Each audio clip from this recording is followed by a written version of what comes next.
Hello friend, स्वागत है आपका आपके अपने यूट्यूब चैनल में। दोस्तों, आज हम बात करेंगे स्टैटिक जीके तथा करंट अफेयर्स के बारे में, जिनमें आज हमारे टॉप टॉपिक कौन से रहेंगे। वैक्सीन मैत्री, ग्लोबल रिस्क रिपोर्ट, उत्कृष्ट वित्त जो राष्ट्रीय पुरस्कार किसे मिला है, ऑपरेशन एम्प्टी प्लेट कहाँ स्टार्ट हुआ है, विश्व पुस्तक मेला कहाँ लगा है, हावड़ा कालका मिल का नाम चेंज करके क्या रखा गया है, तो इसके बारे में हम बात करेंगे। तो चलते हैं अपने क्वेश्चन की तरफ। तो क्वेश्चन में जाने से पहले आपको बता दें, अगर आप हमारे चैनल पर नए हैं तो चैनल को सब्सक्राइब करना मत भूलना। तो चलते क्वेश्चन नंबर 1 की तरफ। तो क्वेश्चन नंबर 1 है कि सरकार की पहल जो कोविड टीके जो कि पड़ोसी देशों को उपलब्ध कराने के लिए सरकार ने कौन सी पहल स्टार्ट की है। तो सरकार ने कौन सी पहल स्टार्ट की है, ये है वैक्सीन मैत्री। कौन सी है? वैक्सीन मैत्री। तो वैक्सीन मैत्री स्टार्ट की है। तो ये कहाँ देंगे, ये बांग्लादेश को देंगे, नेपाल को देंगे और भूटान को देंगे। तो अब बात आई है वैक्सीन की। तो वैक्सीन की बात आई है तो कौन सी वैक्सीन जाएगी, तो ये वैक्सीन कौन सी जाएगी, कोविशील्ड। कोविशील्ड ये कहाँ देंगे, किसे देंगे, ये कोविशील्ड किसे देंगे, बांग्लादेश, नेपाल और भूटान को देंगे। तो बात आई है कोविशील्ड की। तो कोविशील्ड कौन सी, इंडिया में कोविशील्ड कौन सी कंपनी बना रही है, तो कौन सी है, सीरम इंस्टीट्यूट कौन सी बना रही है, कोविशील्ड यहाँ बना रही है। तो सीरम इंस्टीट्यूट अगर पूछा जाए हेडक्वार्टर कहाँ है, तो हेडक्वार्टर कहाँ है इसका, पुणे में है।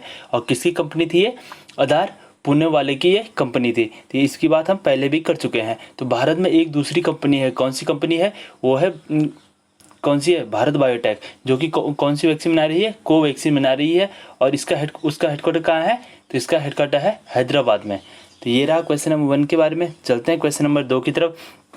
तो क्वेश्चन नंबर 2 है कि ग्लोबल रिस्क रिपोर्ट जो 2021 है, इसमें किसके, ये क्या बताती है, ग्लोबल रिस्क रिपोर्ट किसके बारे में बताती है, ये खतरे जो कि भविष्य में आने वाले खतरे, कौन से एरिया कितना खतरनाक है, भविष्य में कितना इससे हानि हो सकती है, तो उसके लिए ग्लोबल रिस्क रिपोर्ट जारी किया जाता है।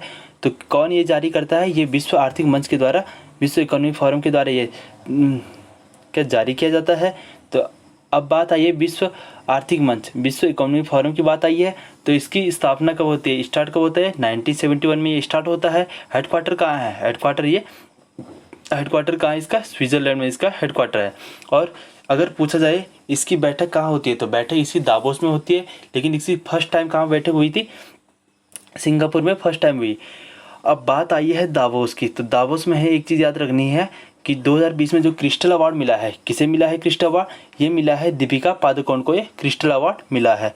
तो ये दीपिका पादुकोण को क्रिस्टल अवार्ड मिला है। अब जब ग्लोबल रिस्क रिपोर्ट की बात आई है, तो ये तो हो गया ग्लोबल रिस्क रिपोर्ट की बात। अब हम बात करेंगे कि जब रिपोर्ट की बात आई है तो हमें इसके बारे में पता होना चाहिए कि ग्लोबल जो इनोवेशन इंडेक्स है, उसमें इंडिया की रैंक कौन सी थी, 48 रैंक थी। अगर जो आई थी एसडीजी में आई थी, तो इंडिया की रैंक, एसडीजी वाले में इंडिया की रैंक कितनी थी, उसमें 177वीं रैंक थी। तो ये रही रिपोर्टों के बारे में बात। तो चलते हैं नेक्स्ट क्वेश्चन की तरफ। तो नेक्स्ट क्वेश्चन है, ICAI ने उत्कृष्ट वित्तीय रिपोर्ट राष्ट्रीय पुरस्कार जो जारी किया है। तो ICAI की बात आई है, तो ICAI की फुल फॉर्म क्या होती है, institute of chartered account of India. जो कि इनका काम क्या होता था, इनका काम होता है ऑडिटिंग का, इनका कार्य होता है, अकाउंट से रिलेटेड इनका काम होता है, ऑडिटिंग का काम होता है। और क्या होता है, जो भारत का सबसे बड़ा पद है, कौन सा पद होता है, भारत का सबसे बड़ा पद कौन सा है, कैग, वो भी किससे संबंधित है, वो भी ICAI से संबंधित है। जो अब बात आती है कि कैग वर्तमान में कैग हमारे कौन है, तो कौन है, गिरीश चंद्र मुर्मू हमारे वर्तमान में कैग हैं। तो अभी जो रिपोर्टिंग जो पुरस्कार मिला है, किसे मिला है, ये भारत हैवी इलेक्ट्रिकल लिमिटेड को मिला है।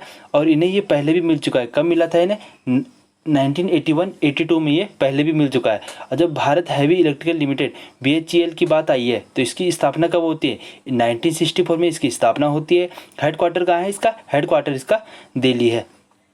क्वेश्चन अगर पूछा जाएगा कि ये कौन सा, जो कैग की बात आती है, ये हमारे आर्टिकल कौन से आर्टिकल में आती है, तो कैग की बात किस में हुई है, आर्टिकल नंबर 148 में ये कैग की बात होती है।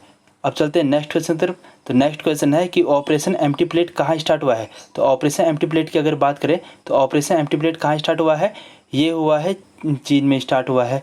चीन में स्टार्ट हुआ है किस चीज़ के लिए, ये जो एम्प्टी प्लेट, यानी एम्प्टी प्लेट का मतलब क्या है कि जो भोजन जो हमारा जो बर्बाद होता है उसे बचाने के लिए ये ऑपरेशन एम्प्टी प्लेट स्टार्ट किया गया है। इसमें इन्होंने एक 1 लाख युआन यानी इंडिया के 1.12 लाख रुपए इन्होंने जुर्माना लगाई गई है।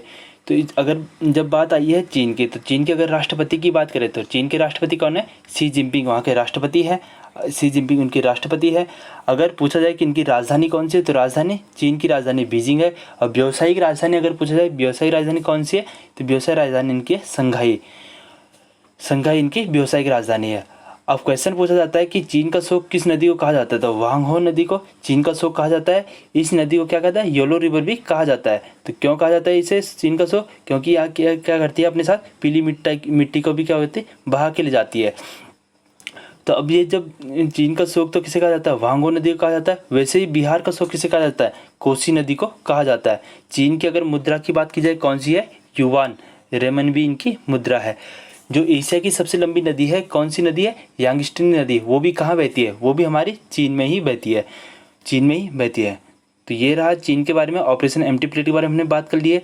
चलते हैं अपने नेक्स्ट क्वेश्चन की तरफ। तो नेक्स्ट क्वेश्चन है कि स्मार्ट एंटी एयरफील्ड वेपन कहाँ विकसित हुए? किसने विकसित किए? ये DRDO ने विकसित किया है। तो इनका सेंटर कौन सा सेंटर ने स्टार्ट किया है? ये हैदराबाद से स्टार्ट हुई है। अब जो DRDO जो अपना परीक्षण करता है कहाँ से करता है? ये ओडिशा से करता है। जो एयरफील्ड वेपन जो ये होगा तो इसकी रेंज क्या होगी? 100 किलोमीटर इसकी रेंज होगी। रडार बंकर को क्या कर सकता है? टारगेट कर सकता है। तो चलते हैं अपने नेक्स्ट क्वेश्चन की तरफ। तो नेक्स्ट क्वेश्चन है कि विश्व पुस्तक मेला जो 2021 लगाया है वो कहाँ लगा है? तो ये विश्व पुस्तक मेला तो कहाँ लगता है?